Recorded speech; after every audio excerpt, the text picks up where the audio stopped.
Good morning friends. વિરેચન કર્મની utility એટલે કે એનું મહત્ત્વ શું, એની ઉપયોગિતા ક્યાં છે, કઈ કઈ કન્ડિશનની અંદર વિરેચન આપણે કરવું જોઈએ.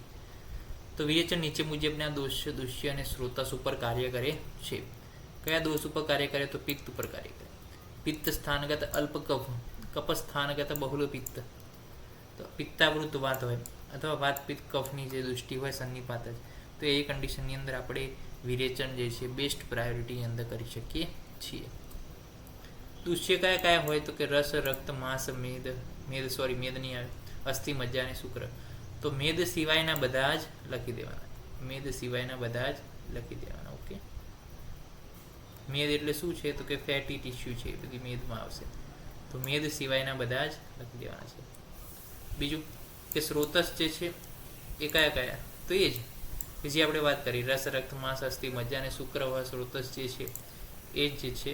એની અંદર જો પિત્તનું ઇન્વોલ્વમેન્ટ હોય તો આપણે એની અંદર વિરેચન તરફ જઈ શકીએ છીએ. ઇન્ડિકેશન, કોન્ટ્રા ઇન્ડિકેશન ચરક સિદ્ધિસ્થાન 2માં આપ્યા છે અને ચરક ચિકિત્સા 33માં પણ આપેલા છે. પરંતુ એ પહેલાં આપણે એની શું કરવી પડે? પરીક્ષા કરવી પડે. તો એ જોઈ લઈએ.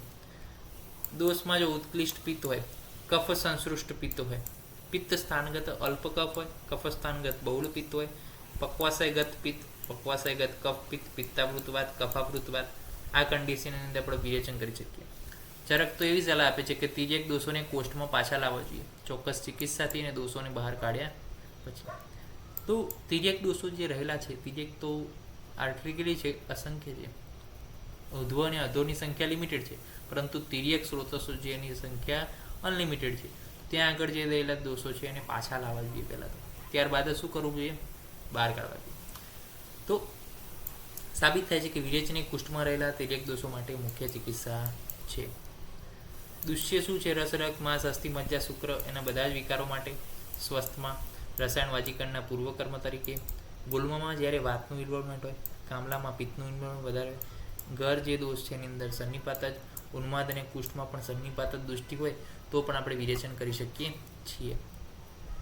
ઉપરની જે બધી સંદર્ભ ચર્ચા બાદ એવું સ્પષ્ટ થાય કે વિરેચન એ ત્રિદોષ જ ઉપર અસર કરે છે.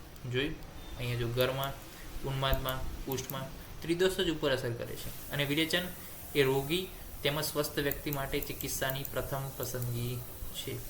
તો એ પણ સ્પષ્ટ થાય છે. કોન્ટ્રા ઇન્ડિકેશન જોઈશું આપણે નેક્સ્ટ લેક્ચરની અંદર. ત્યાં સુધી રજા આપશો. જય હિન્દ, જય ભારત, જય આયુર્વેદ, જય જનત્રી. નમસ્કાર.